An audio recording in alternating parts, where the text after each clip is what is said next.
আমি আজকে টক ঝাল মিষ্টি আচার করব। টক ঝাল মিষ্টি আচার কিভাবে করছি তোমরা দেখতে দেখো। টক ঝাল মিষ্টি আচারটা দেখো, আমি 1.5 কেজি আম নিয়েছি। আমগুলোকে আমি এখন কাটবো। 1.5 কেজি আম আছে এখানে, আমি কেটে নেবো, তোমরা দেখতে থাকো।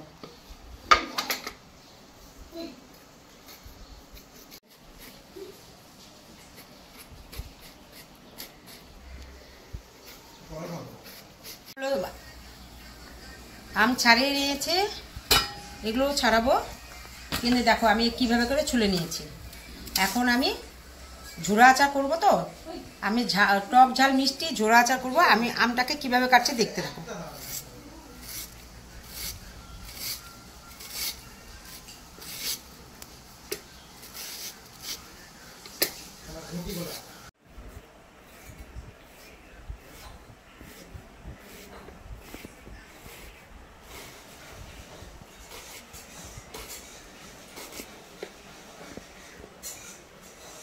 দেখো বন্ধুরা, একদম চারুদিকে কেটে নিয়েছি। এই দেখো, এখন আমি কাটছি, দেখে নাও।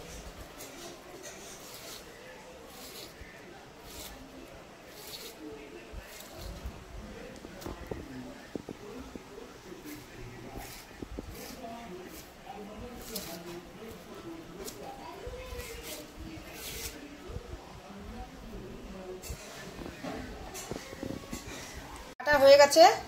এখন এই আমটাকে ভালো করে ধুয়ে নিব, দেখে নাও। আমি ঝিরি ঝিরি করেই কেটেছি, দেখে নাও। এখন আমি আমটাকে ভালো করে ধুয়ে নিব, ধুয়ে তারপর তোমাদের দেখাচ্ছি। ভালো মতো ধুয়ে নিয়েছি আমি। এখন এটা আমি একটুখানি ইয়ে করবো, ঝুড়িতে দেখো, ঝুড়ি একটুখানি জলটাকে যেন পড়ে যায়, ঝরাতে দিচ্ছি। বন্ধুরা, আমটাকে ধুয়ে ভালো করে ঝরিয়ে নিয়েছি। এখন আমি এই কাপড়টার মধ্যে আরেকটু জলটাকে চিপে বের করে দেব।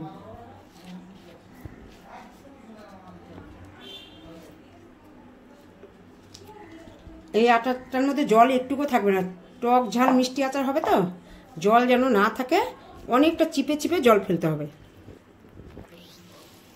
এই দেখো জল কত বেরোচ্ছে।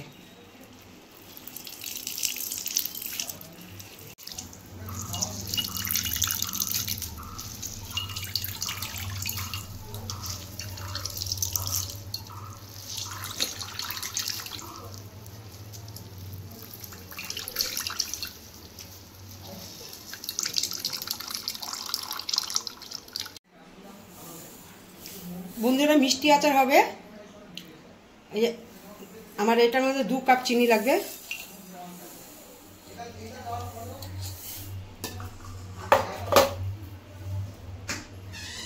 এই কাপে 2 কাপ চিনি দিলাম, যেহেতু আমটা একটু টক আছে। মিষ্টি হলে 1 কাপেই হয়ে যাবে।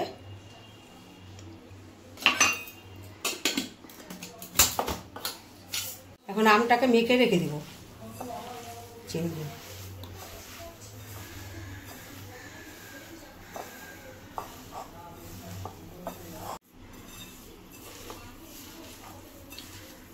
এখন আমটাকে ঢেকে রেখে দেবো 1 ঘন্টার জন্য। বন্ধুরা, চিনি দিয়ে যে মেখে রেখেছিলাম, এখন আমি কড়াইতে দিয়ে দিচ্ছি।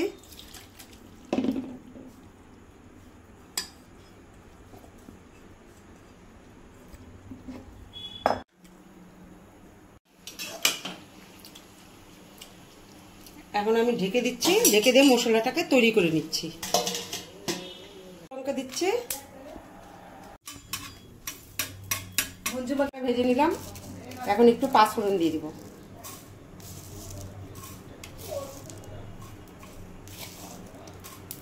অল্প একটু পাঁচফোড়ন দিয়ে দিলাম।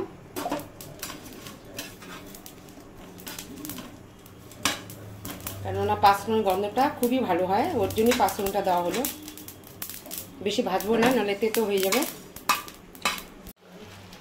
বন্ধুরা, এখন মানে আচারটা এই যে ওই চিনির রসেই মানে সেদ্ধ হবে, কিন্তু বেশি গলবে না।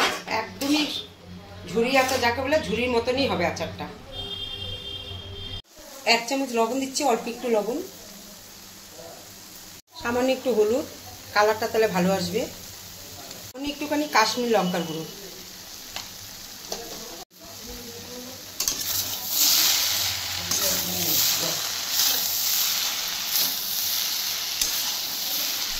আমের ঝুরি আচার।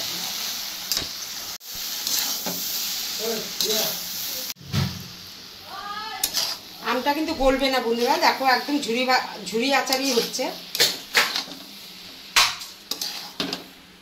ভাজা হয়ে গেছে, এখন মশলাটা আমি পাটার মধ্যে বেটে নেব।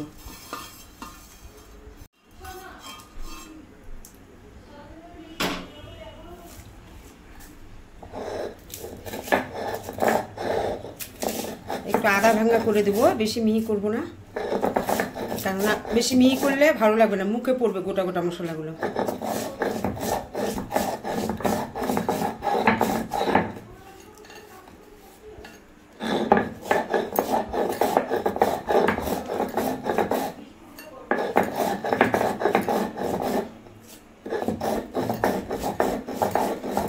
মশলাটা দেখো বন্ধুরা, এইভাবে করে গুঁড়ো করেছি, কারণ একটু মুখে পড়বে।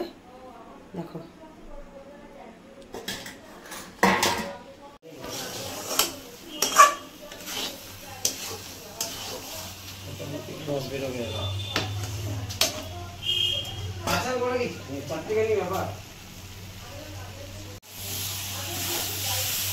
কালারটা কিন্তু খুব সুন্দর হয়েছে।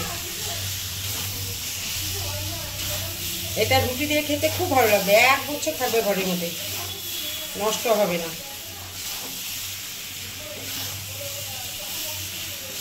আচার হয়ে গেছে।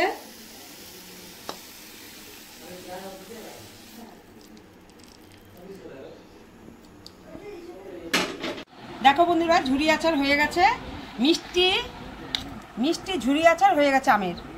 অবশ্যই এটা করে খাবে, এটা রুটির সাথে বলো, পরোটার সাথে বলো, পোলাও টলের সাথে যদি চাটনি না থাকে তুমি এটা অবশ্যই চাটনি ইয়ের সাথেও খেতে পারবা। নিরামিষের দিনও এটা মানে চাটনির হিসাবে এটা খেতে পারবা। ডাল টালের সাথে তো ভালো লাগবে, ডাল টালের সাথেও ভালো লাগবে, কিন্তু আচারটা অনেক দিন থাকবেও। দেখো মিষ্টি ঝুরি আচার কি সুন্দর হয়েছে। আমি এখন বয়ামের মধ্যে রেখে দেবো। এই বয়ামটা এই যে রথের মেলা থেকে 2টো বয়াম কিনেছিলাম আচার কেনার জন্য, কিন্তু বয়ামগুলো দেখো খুব সুন্দর হয়েছে। 50 টাকা করে নিচে, বেশি নেয়ও নি দাম, খুব সুন্দর হয়েছে।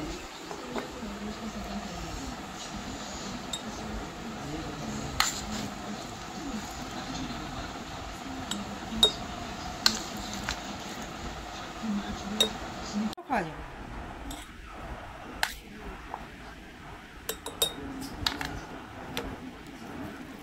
রুটির সাথে, পরোটার সাথে, পোলাওর সাথে তুমি যেটা দিয়ে খেতে পারো, কিন্তু দারুণ আচার, দারুণ খেতে, দারুণ লাগে।